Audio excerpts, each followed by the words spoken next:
नमस्कार मंडळी. उद्धव ठाकरे हे वारंवार सांगत असतात की माझा बाप चोरला, माझा पक्ष चोरला. पण उद्धव ठाकरे यांनी आपल्या बापाला म्हणजेच आदरणीय बाळासाहेब ठाकरे यांना त्यांच्या विचारांना वाऱ्यावर सोडलं आणि त्यांच्या विचारांना जर कोणी थारा दिला असेल तर उद्धव ठाकरे यांचा बाप त्यांनी चोरला का, असा प्रश्न आहे. मंडळी, स्वर्गीय बाळासाहेब ठाकरे हे एक अजब रसायन होतं आणि त्यामुळे त्यांच्याकडे तरुण हा आकर्षिला जात होता. जेव्हा इतर पक्ष वेगवेगळे जातीय सेल, म्हणजे त्या पक्षामध्ये वेगवेगळे जातीय सेल होत होते, ओबीसी सेल असेल, मागासवर्गीय सेल असेल, त्यावेळेस स्वर्गीय बाळासाहेब ठाकरे यांनी आपली शिवसेना ही जात विरहित ठेवली. आणि बाळासाहेब नेहमी सांगायचे की शिवसेनेला जातपात मान्य नाही आणि त्यामुळेच शिवसेनेत 18 पगड जातीचे नेते झाले. आणि त्या नेत्यांना कधीही बाळासाहेबांनी त्यांची जात विचारली नाही किंवा जातीच्या आधारावर ते कधीच पुढे आले नाहीत.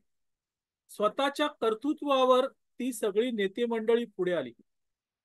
बाळासाहेब नेहमीच सांगायचे शिवसेनेला जातपात मान्य नाही.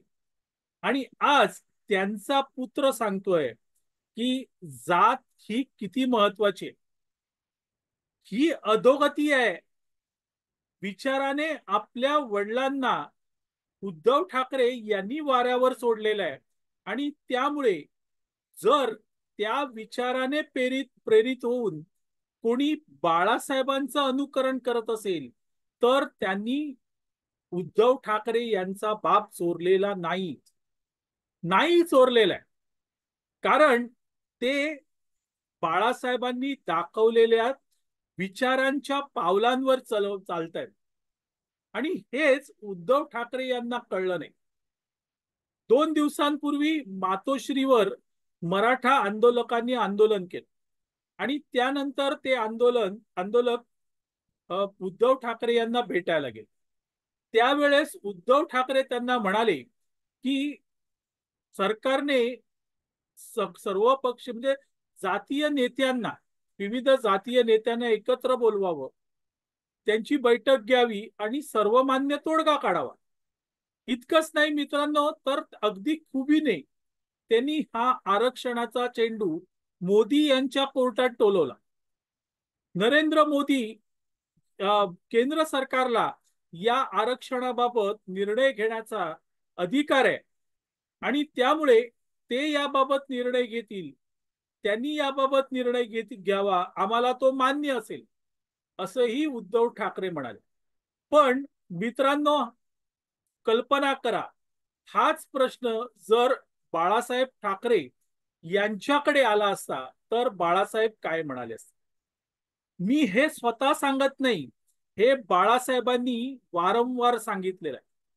ज्या ज्या वेळेस आरक्षणाचा प्रश्न बाळासाहेबांकडे आला त्यावेळेस बाळासाहेबांनी तो एका वाक्यात टोलून टाकलेला आहे.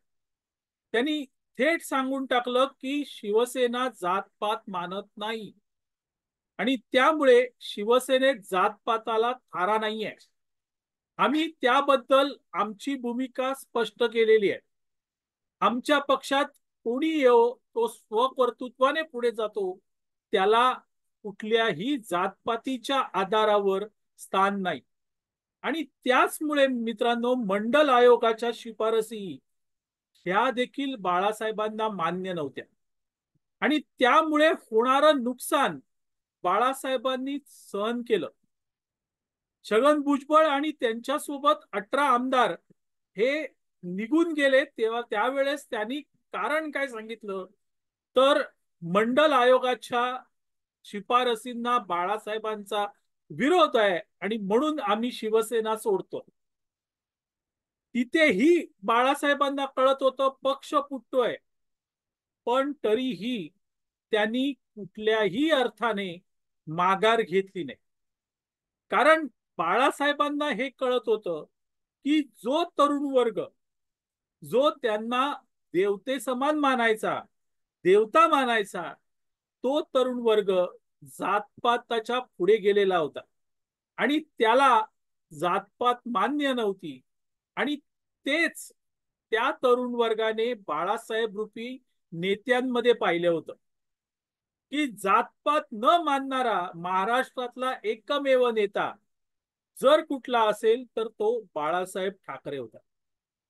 आणि त्यामुळे मोठ्या प्रमाणात तरुण हे शिवसेनेकडे वळले होते. आज त्यांचा मुलगा अशी ठाम भूमिका कोणत्याही अर्थाने घेऊ शकत नाही. कारण बाळासाहेबांचे विचार कधीच त्यांनी गाडून टाकलेले. बाळासाहेब ज्या विचाराने चालले, ज्या विचाराने त्यांनी शिवसेना मांडली, उभी केली, तो विचार उद्धव ठाकरे आता करतच नाहीये. जर खरंच उद्धव ठाकरे बाळासाहेबांना आपले पिता किंवा बाप मानत असते तर त्या आंदोलकांना एका शब्दात त्यांनी सांगितलं असतं की शिवसेना जातपात मानत नाही, माझ्या वडिलांनी कधी जातपात मानली नाही आणि मीही कधी जातपात मानणार नाही. आणि त्यामुळे आरक्षण हा याला माझा कायम विरोध असेल, जातीपातीवरच्या आरक्षणाला माझा कायम विरोध असेल. तीच भूमिका बाळासाहेब मांडत होते. आज त्यांच्याच पावलावर राज ठाकरे चालतायत मित्रांनो. राज ठाकरे त्यांच्या पावलावर चालतायत कारण राज ठाकरेंनी देखील हे स्पष्ट केलं की मी जातपात मानत नाही, मला जातपात नको. आणि त्यामुळे मित्रांनो राज ठाकरे हेच खरे बाळासाहेबांचे वारस आहे. इथे एकनाथ शिंदे त्यांच्याही पक्षात जातपात नाही, ते खरे वारस आहेत.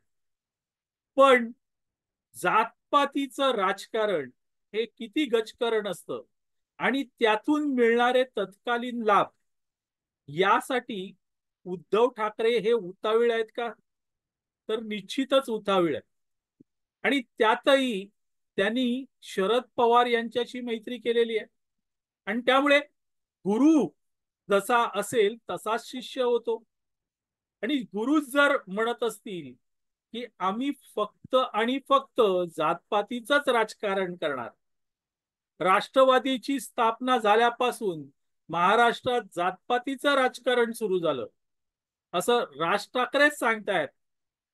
म्हणजेच ज्यांची कारकीर्द, राजकीय कारकीर्द हीच खरी जातपातीच्या राजकारणातून सुरू झाले तेच गुरु असतील तर गुण नाही पण वाण लागला असं म्हणावं लागेल. आणि हे अतिशय भयंकर आहे, अतिशय भयंकर आहे मित्रांनो. कारण अगदी विविध जातीतील तरुण ज्यांना आज असं वाटतंय की नको हे जातपात, नको हे जाती जातीमधलं विष, तो तरुण पूर्वी बाळासाहेबांकडे एक आशा लावून बघायचा आणि म्हणून तिथे तो जात होता. आज त्यांचे पुत्र मात्र जातपातीचं राजकारण करतायत आणि ही खरी गंभीर समस्या आहे. आणि केवळ गंभीर नाही मित्रांनो, केवळ गंभीर नाही आहे, तर त्यामुळे जो तरुण वर्ग आहे तो लांब चाललाय आणि तो राज ठाकरेंकडे जातोय हेही यांना कळेनासं झालेलं.